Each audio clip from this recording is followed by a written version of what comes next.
Bonjour à tous et bienvenue dans ce second webinaire sur le thème des dépôts sous vide. Alors pour ceux qui n'ont pas participé, nous avons déjà organisé un premier webinaire le 4 novembre dernier sur le thème des traitements thermiques et notamment les traitements multifonctionnels. Si vous le souhaitez, vous pouvez accéder au replay directement sur notre site internet ou sur notre chaîne YouTube. Alors, je vais commencer par vous présenter les intervenants du jour. Alors, pour ma part, donc, je suis Amandine Belvito, je suis la chargée de communication du groupe Thermilion. Ensuite, nous avons Bernard Salvi, le directeur commercial et marketing du groupe. Et enfin, Vincent Mercier, qui est le directeur des sites de Thermiplatine et Thermibudget. Alors, concernant le déroulement du webinaire, donc, nous allons commencer par une rapide présentation du groupe par Bernard Salvi. Ensuite, Vincent Mercier nous présentera son focus de 30 minutes sur les dépôts sous vide PVD-DLC. Sachez que vous avez la possibilité de poser des questions à droite de l'écran dans l'onglet questions. Bien sûr, nous prendrons le temps d'y répondre à la fin du webinaire. Et enfin, sachez également que nous vous partagerons le PDF donc, de la présentation du jour en téléchargement sur notre site internet dès demain. Voilà, je laisse la parole à Bernard. Merci Amandine. Bonjour à tous. Le groupe Thermilion est une entreprise familiale créée en 1960 par M. Villard. Il est dirigé depuis plusieurs décennies par la famille Monnier. Notre site historique est implanté à Lyon, à Gerland, d'où notre nom, Thermi-Lyon. Nous sommes un des pionniers à l'origine du concept du traitement thermique à façon, puisqu'auparavant, les ateliers de traitement thermique étaient intégrés chez les mécaniciens. Cela nous fait dire que nous connaissons bien ce métier. Notre stratégie repose sur plusieurs fondamentaux. Tout d'abord, proposer un panel complet de traitement thermique et dépôt sous vide dans toutes les technologies pour une offre objective. Nous sommes organisés en fonction des marchés de nos clients. C'est-à-dire que pour l'automobile, par exemple, nous travaillons selon l'IATF 16949, pour l'aéronautique, le NADCAP, pour médical, ISO 13485.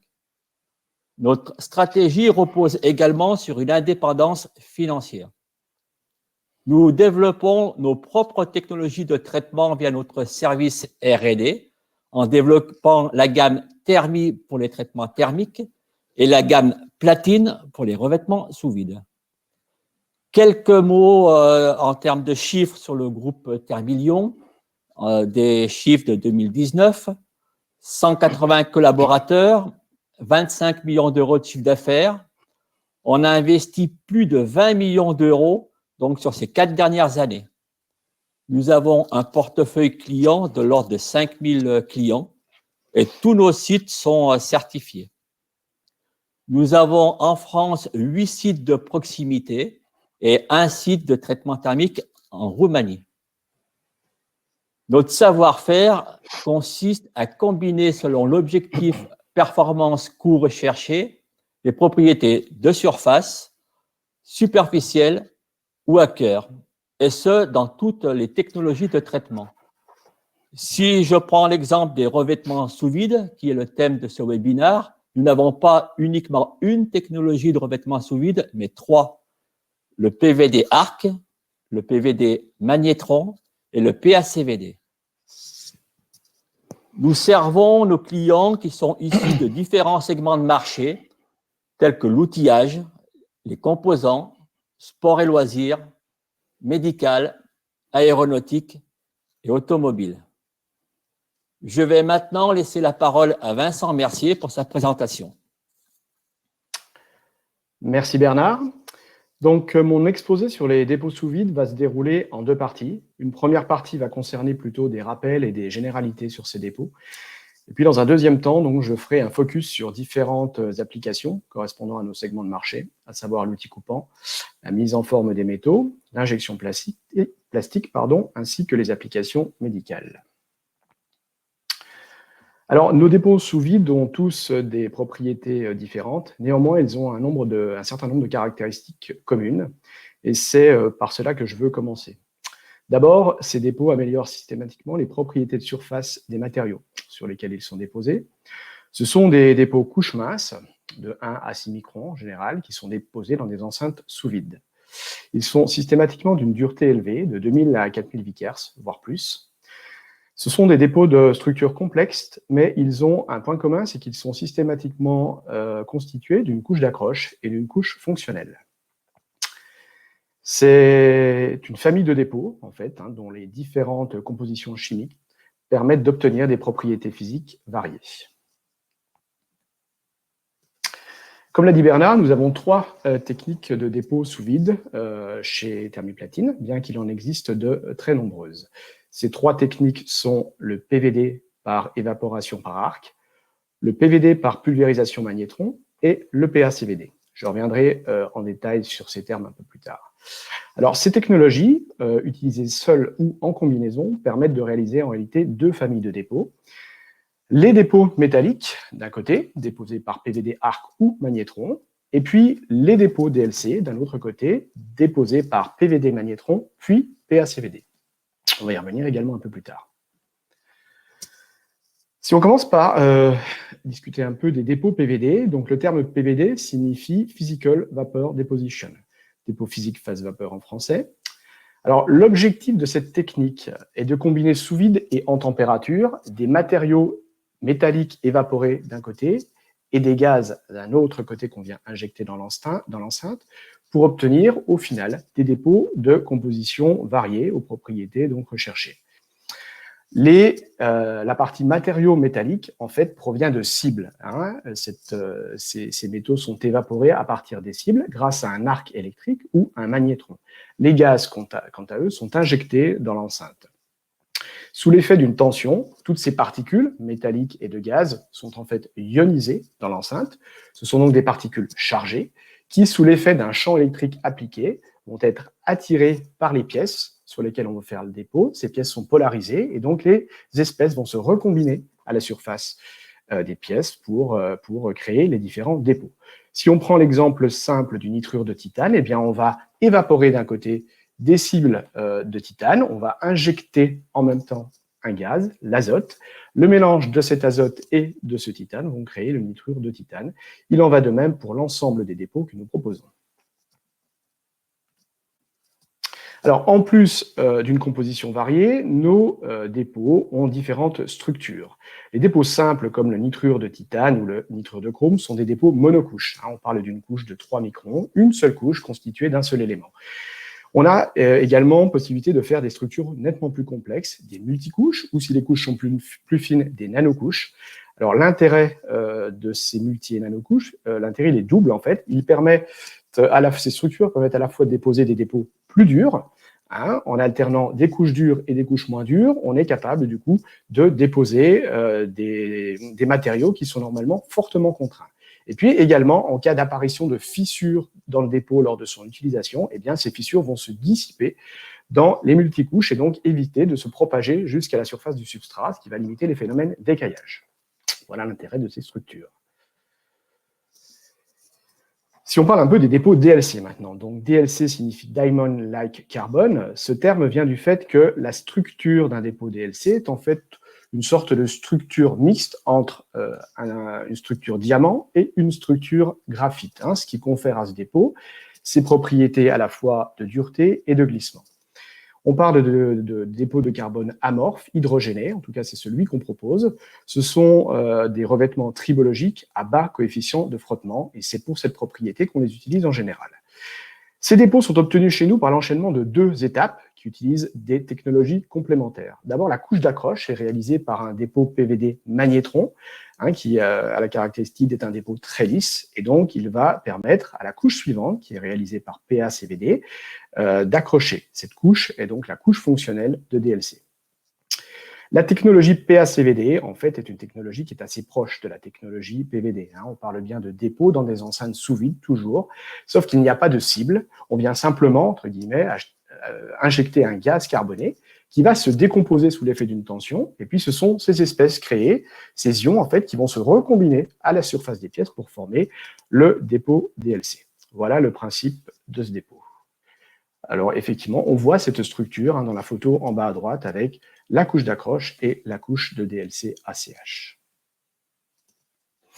Si on regarde maintenant un peu les caractéristiques comparées des dépôts PVD et DLC, donc on voit ici différentes familles déposées par les différentes technologies, donc le TIN et l'Altine qui sont déposés par PVD ARC, le CRN qui est déposé lui par PVD Magnétron, et sur la droite donc le DLC. Ce qui caractérise plutôt les dépôts ARC, c'est une grande dureté, 2500, 3800, voire 4000 vickers, c'est ce qu'on voit sur les deux dépôts de gauche. Également une température de déposition, ma foi, qui pour les dépôts les plus complexes est relativement élevée également, 450 degrés environ. Et en termes de température d'utilisation, des températures entre 500 et 800 degrés, en tout cas pour les deux dépôts de gauche. Le CRN Magnétron, lui, eh bien, l'intérêt, c'est qu'il est déposé à plus basse température, à 220 degrés, avec une température maximum d'utilisation de 650 degrés. Et puis sur la droite, on voit donc ce dépôt DLC qui a une dureté élevée également, 2200 vickers, c'est un peu moins que les dépôts déposés par ARC. Par contre, il se dépose également à basse température et évidemment, il a un très bas coefficient de frottement à 0,08. Par contre, il est un peu limité dans sa température maximum d'utilisation, puisqu'il se dégrade au-delà de 350 degrés.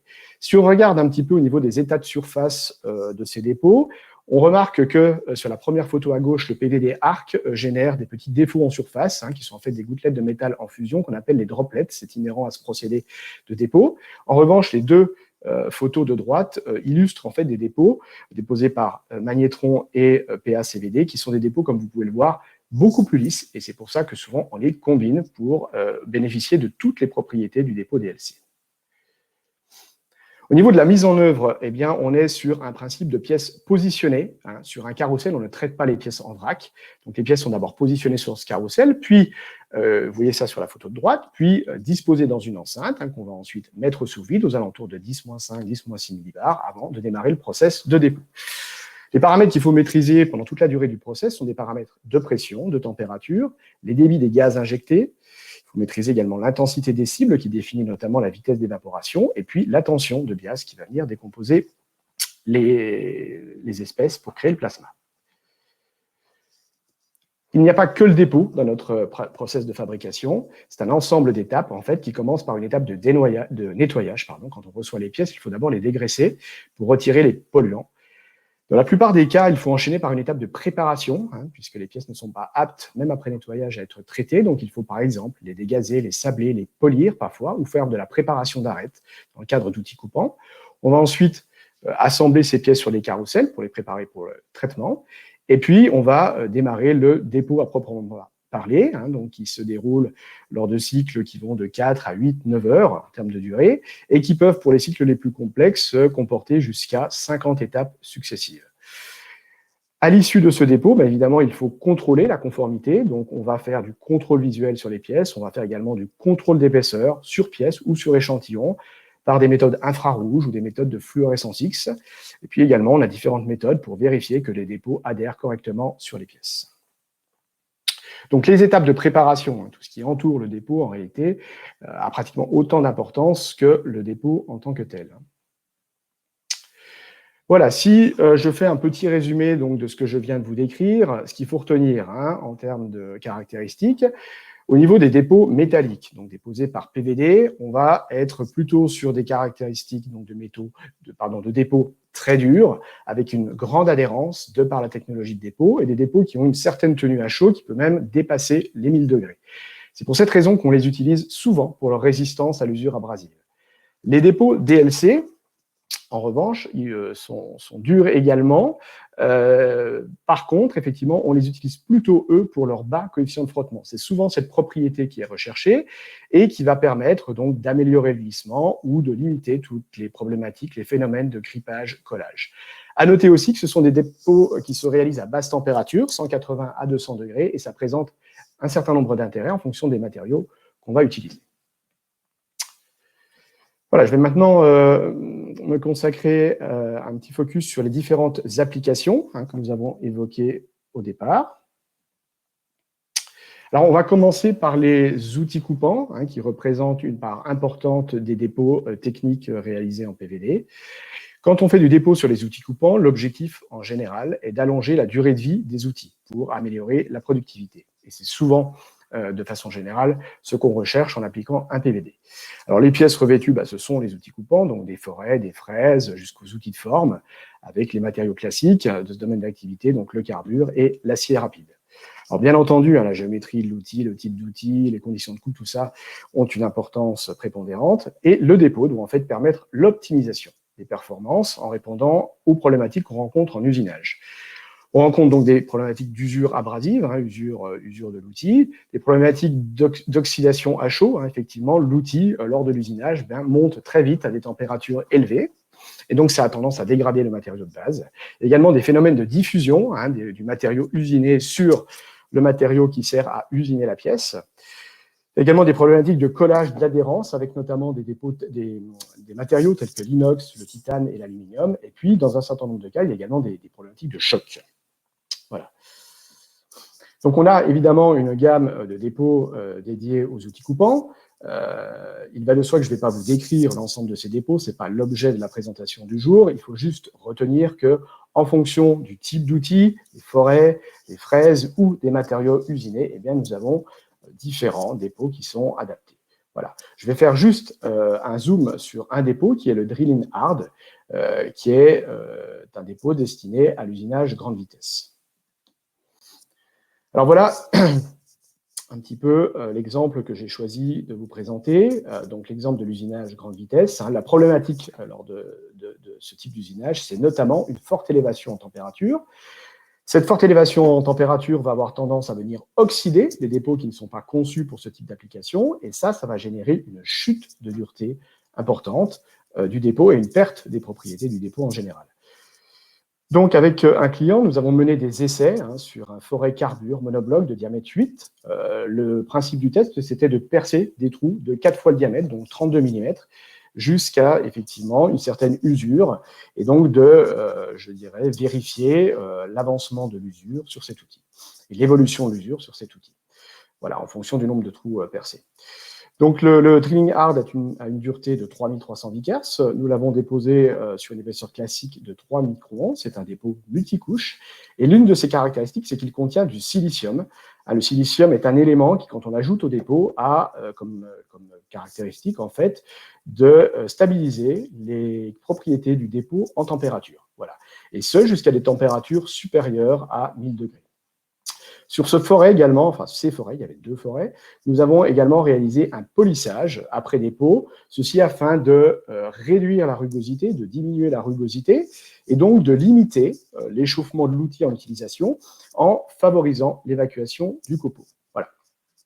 On va regarder un petit peu ce que ça a donné maintenant en termes de résultats. Donc, le même test a été réalisé donc, avec des dépôts de nos concurrents. Et donc, on a regardé donc, la profondeur percée cumulée de ces outils. Voilà, des observations étaient faites régulièrement et puis le test se poursuivait tant que l'outil était utilisable. Donc, ce qu'on constate, c'est qu'effectivement, le Drilling Hard a été jusqu'à 65 mètres cumulé de perçage. Donc, c'est celui qui a tenu le plus longtemps. Il y a 2 courbes parce qu'il y avait effectivement, je crois, 2 géométries de forêt légèrement différentes. Voilà.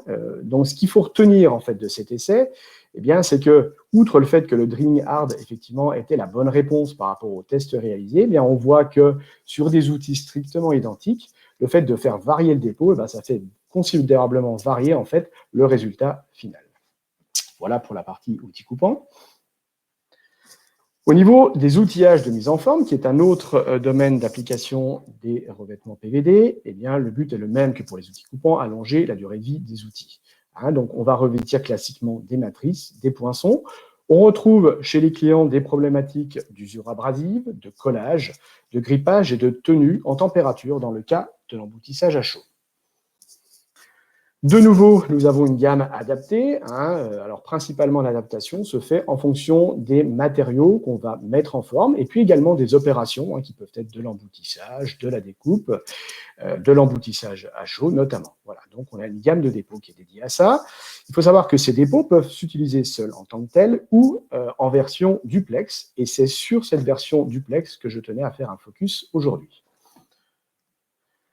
Voilà, nous allons donc je vais donc vous décrire un petit peu le principe du duplex. Alors, le principe du duplex, c'est en fait de combiner une nitruration et un dépôt PVD ou DLC. On sait par expérience qu'on va obtenir un gradient de dureté entre la couche de nitruration et entre la surface de la pièce et le dépôt. Et on sait que quand on a ce phénomène de gradient, eh bien, on améliore l'adhérence du dépôt.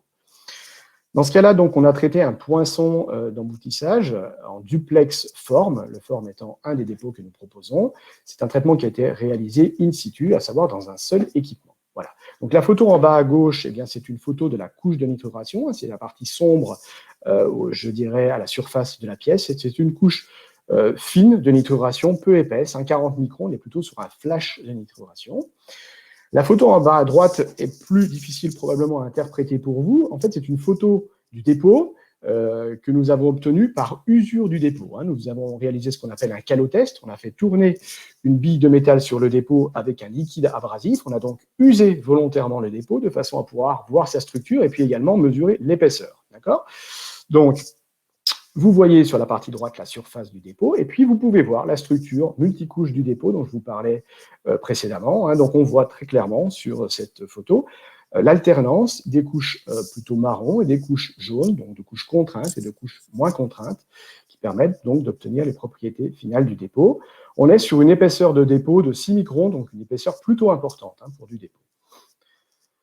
On va maintenant regarder effectivement ce que ce duplex form a donné en termes de résultats. Donc, on a fait en fait un test comparatif sur des pièces équivalentes. Nous avons fait à la fois, je dirais, un dépôt simple, sans sous-couche de nitruration, et nous avons comparé ça donc à une version duplex. Donc, le dépôt est identique, simplement dans un cas, on a fait une sous-couche de nitruration et pas dans l'autre. Alors, ce qu'on peut voir sur, effectivement, la planche de gauche, c'est que sur une... Ah oui, et puis, pour caractériser l'adhérence, suite à cet essai, nous avons réalisé un test à la rayure sur les pièces. Le test à la rayure consiste à appliquer, à l'aide d'une pointe diamant, une force croissante sur la surface d'un échantillon, et puis de regarder sous quel effort on a rupture du dépôt. Voilà. Donc sur la planche de gauche, suite à ce test, on s'aperçoit qu'on a un début d'écaillage du dépôt à 44 newtons. Sur la version duplex, donc la planche de droite, on voit que jusqu'à 67 newtons, 67 newtons étant les limites d'utilisation de la machine, on ne constate aucun écaillage. Voilà, donc ça illustre bien que pour un dépôt identique, on a quand même des performances sensiblement différentes selon qu'on applique un dépôt en version duplex ou pas. Voilà. Donc, on peut imaginer que la version duplex sera meilleure en résistance à l'usure abrasive compte tenu des résultats de ces tests. Troisième domaine d'application des revêtements, l'injection plastique. L'injection plastique, donc, dans ce domaine d'activité, effectivement, on va aussi chercher à allonger la durée de vie des outils de façon à limiter notamment les opérations de maintenance et puis maintenir aussi la qualité des pièces injectées. Donc, les pièces revêtues, ça va être à la fois les empreintes et puis les périphériques de moule, à savoir toutes les pièces en mouvement dans un moule. Les problématiques rencontrées par les clients, l'usure abrasive qu'on retrouve dans tous les domaines d'activité, les problématiques d'adhérence, de collage de la matière plastique sur le moule au moment de l'éjection, des problèmes de corrosion par gaz chloré, ça c'est assez spécifique à ce domaine d'activité, notamment avec des matières comme le PVC. Et puis sur les parties en mouvement, on peut également avoir souvent des problématiques de grippage et de frottement, et puis on a souvent en fait une combinaison de ces différents phénomènes. Donc, voici la gamme que nous proposons pour l'injection plastique. Donc 4 revêtements adaptés en fonction des différents problèmes rencontrés par les clients. Je veux principalement vous décrire 2 de ces dépôts. D'abord le DLC, qui représente aujourd'hui une grande part des dépôts réalisés dans l'injection plastique, probablement plus de 50% des dépôts. Alors ce dépôt DLC, évidemment, il a l'intérêt d'avoir un très faible coefficient de frottement. Donc évidemment, pour toutes les pièces en mouvement, il est intéressant parce qu'il évite les phénomènes de grippage qu'on peut rencontrer. Voilà. Et puis, il a également une grande utilité pour les opérations de démoulage avec certaines matières, pas toutes les matières, mais dans un certain nombre de cas, effectivement, il va favoriser le démoulage des pièces injectées. Donc ça, c'est pour la partie DLC. Puis, il y a un revêtement également spécifique que nous avons développé qui s'appelle le Mold-in High Load, qui est un revêtement, en fait, qui est destiné aux applications qui concernent l'injection de matières fortement chargées. On entend parler des matières chargées à plus de 30% en fibre de verre. Donc, ce dépôt a été développé pour répondre aux problématiques causées par l'injection de ces matières. Et là, je vais prendre un exemple un peu plus précis d'une empreinte que nous avons revêtue. Donc, effectivement, c'est une empreinte en X38. La matière injectée, c'était un polyamide chargé à 50% en fibre de verre et sans revêtement. Effectivement, il y a une très forte abrasion de la partie moulante qui va générer une usure prématurée. Donc, on voit l'évolution du moule en cours de procédé chez nous. Donc, à gauche, vous avez l'état initial du moule. Donc, tel qu'il est là, il n'est pas possible de le traiter. Donc, nous devons d'abord passer par des étapes de préparation, donc typiquement du dégazage, du sablage, quand on a la possibilité de le faire, de façon à nettoyer et dépolluer ce moule. Et puis ensuite, on va pouvoir réaliser effectivement le dépôt en tant que tel pour obtenir ce que vous voyez à droite, un dépôt un peu violet, on va dire, qui est le dépôt Mold-in High Load. Voilà, ça, c'est une empreinte revêtue. Ce dépôt, il est très dur, il est à 3500 vickers. On l'a déposé en couche plutôt épaisse, de l'ordre de 4 microns, et c'est un dépôt également duplex, un petit peu comme l'exemple précédent, un duplex multicouche, donc par définition constitué d'une succession de couches de haute dureté, en alternance avec des couches moins dures. Voilà. Donc le résultat, il est quand même assez spectaculaire, puisqu'effectivement, on a multiplié par 4 la durée de vie du moule. On a réussi, le client a réussi à dépasser le 1 million d'injections avant sa première maintenance sérieuse en utilisant ce dépôt. Voilà pour l'exemple sur l'injection plastique. On va finir cette présentation par le secteur médical. Donc, le secteur médical utilise aussi nos dépôts. Alors, dans ce secteur, le dépôt peut évidemment être utilisé pour ses caractéristiques techniques, mais également pour l'aspect visuel, puisque vous l'aurez noté, le dépôt, en fonction de sa composition, va varier au niveau de la couleur. Voilà, il y a tout un panel de couleurs en fonction des dépôts que nous proposons. Les pièces revêtues dans le domaine médical, ce sont des pièces implantées ou des outillages, voilà, des outillages qui servent lors des opérations notamment. Alors, à quoi sert le dépôt? Il peut servir à différencier les outils, pour, par exemple, ne pas les confondre dans un bloc opératoire, tout simplement, c'est un repère visuel. Ils vont servir aussi sur les outils pour de la résistance à l'usure abrasive ou sur les implants d'ailleurs, effectivement. Et puis, ils vont servir également pour répondre à des problématiques de grippage. Nous avons donc une gamme de dépôts développés pour le secteur médical. C'est la gamme Platine Medi avec 5 dépôts, donc le tin, le nitrure de zirconium, l'altine, le WCC et le DLC. Ce sont des dépôts évidemment qui sont biocompatibles. Nous travaillons dans un environnement ISO 13485, c'est un impératif lorsqu'on parle de traitement sur des dispositifs médicaux. Et donc, compte tenu des exigences de ce secteur, nous avons décidé d'avoir un atelier et une organisation dédiée, et même maintenant des équipements dédiés à ce secteur d'activité. Je voulais vous parler un peu d'un exemple dans le domaine de l'implantologie dentaire. Donc, avant de rentrer un petit peu dans le rôle des dépôts, déjà que je vous donne quelques notions en implantologie. Donc, avant de poser un implant, il y a un certain nombre d'opérations qui sont réalisées. Voici ces opérations. Donc, la première opération consiste à percer la mâchoire avec un foret, puis à venir terminer le diamètre avec un alaisoir, donc pour faire la place à l'implant qu'on va venir visser dans l'os de la mâchoire. Ensuite, on va poser la prothèse à proprement parler, un peu plus tard, après cicatrisation. Donc, cette prothèse va être en fait un empilement de pièces mécaniques constitué d'un pilier qui va être en fait le support de la dent céramique. Ce pilier est maintenu dans la prothèse, dans l'implant, par une vis de fixation. Et puis, c'est sur cet ensemble qu'on va venir poser la dent céramique. Et donc, le dépôt intervient à différents niveaux de ce procédé de fabrication. Alors, il intervient notamment sur les forêts dentaires. Sur les forêts dentaires, on va faire des dépôts noirs type DLC, WCC, Altine. Et puis, le client va ensuite venir retirer par différentes techniques des bandes de dépôt, ce qui va donc nous donner cet aspect un peu bariolé, alternance de bandes noires et de bandes grises. Alors, l'intérêt pour le praticien, pour le chirurgien dentiste, effectivement, c'est quand il va percer l'os de la mâchoire. Ces démarcations vont lui servir de jauge de profondeur et ça va lui permettre d'évaluer sa profondeur de perçage. Sur le pilier, donc photo du milieu, le pilier, le pilier va être revêtu dans un certain nombre de cas en nitrure de titane, qui est un dépôt jaune. Et l'intérêt de ce dépôt, c'est qu'effectivement, c'est plutôt dans ce cas-là un intérêt esthétique. Effectivement, si jamais le pilier apparaît, parce que par exemple, une petite rétractation de la gencive, eh bien, on aura un éclat plutôt jaune, plus gracieux, je dirais, qu'un éclat métallique blanc. Et puis, ce pilier, il est maintenu dans l'implant par une vis. Et donc, cette vis, dans un certain nombre de cas, va être revêtue DLC. De par le faible coefficient de frottement du DLC, on va pouvoir augmenter le couple de serrage de la vis et par là même, du coup, améliorer le maintien de l'implant et éviter d'éventuels problèmes de desserrage. Voilà 3 exemples de dépôts dans le domaine de l'implantologie dentaire. Il y a quelques éléments que vous devez connaître avant de nous confier vos pièces. Si vous ne les connaissez pas, de toute façon, ce sont des points dont nous discuterons.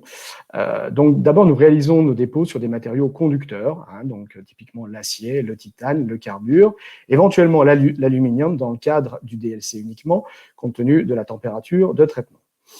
Il faudra également prendre en compte la température de revenu après trempe de vos aciers, parce qu'effectivement, l'idée, c'est de ne pas dépasser cette température de revenu quand on fait le dépôt, de façon à ne pas effondrer les propriétés de l'acier.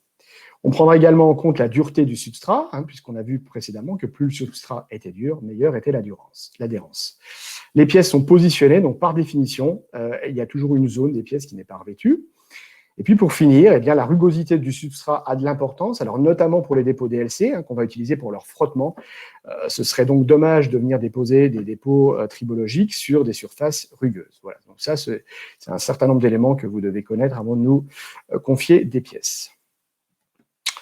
Voilà. Pour conclure cette présentation, je dirais, comme vous l'aurez compris, que nous n'avons pas une solution, mais des solutions multiples à vous proposer en fonction du domaine d'activité dans lequel vous exercez et en fonction de vos problématiques, bien entendu.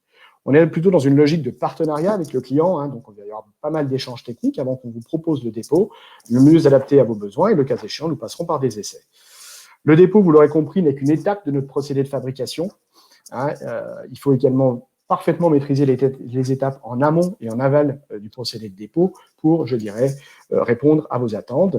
Et ce qui implique effectivement que le savoir-faire reste prépondérant dans notre domaine d'activité. On n'est pas effectivement sur une activité où il suffit de mettre les pièces dans le four et d'appuyer sur un bouton. C'est plus complexe que ça.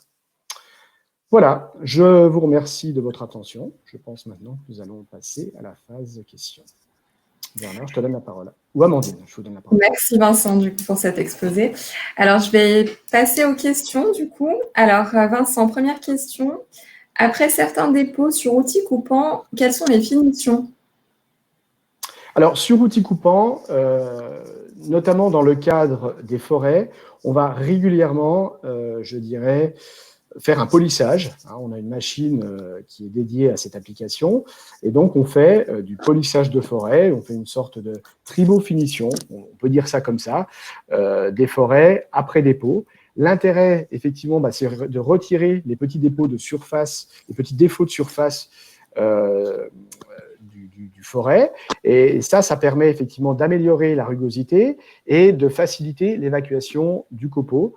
Parce que quand on perce un trou, eh bien, effectivement, c'est de la coupe continue, donc il y a un fort échauffement.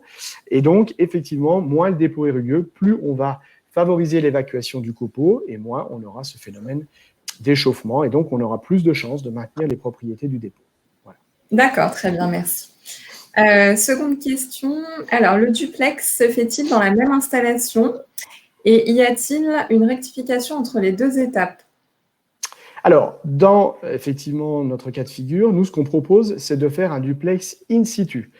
C'est-à-dire qu'en fait, on va enchaîner dans un même four les opérations de nitruration et de dépôt. Donc, ce sont des cycles qui sont plutôt longs. Par contre, le gros avantage, effectivement, c'est qu'on a un gain de productivité et un gain en termes de délai pour nos clients, puisqu'on réalise tout en une seule opération.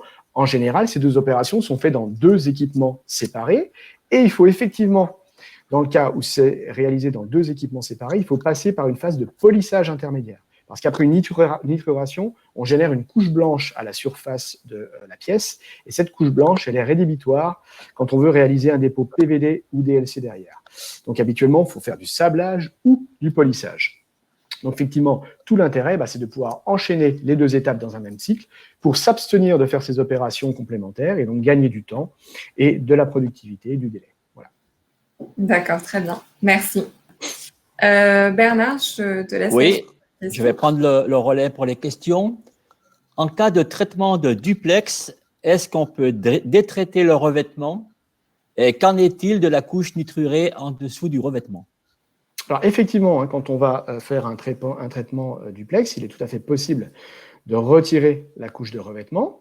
Et puis, quand on va effectivement retraiter la pièce, on fera uniquement la partie dépôt. On ne refera pas la partie nitruration, puisqu'elle est déjà présente sur la pièce. Il n'y a donc pas un intérêt à refaire une partie nitruration. Voilà. Mais c'est possible, effectivement, de traiter un dépôt duplex. Oui, absolument.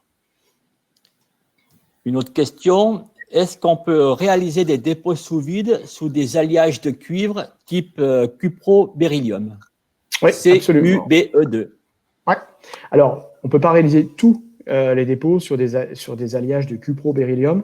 La plupart des dépôts PVD, notamment, se font à trop haute température pour ces alliages et donc ça ne fonctionnerait pas. Par contre, il y a un dépôt qu'on fait relativement souvent sur ces alliages et c'est le DLC. Voilà. Le DLC, on le dépose à l'entour de 180 degrés et donc effectivement, il est tout à fait compatible avec les alliages cupro-beryllium.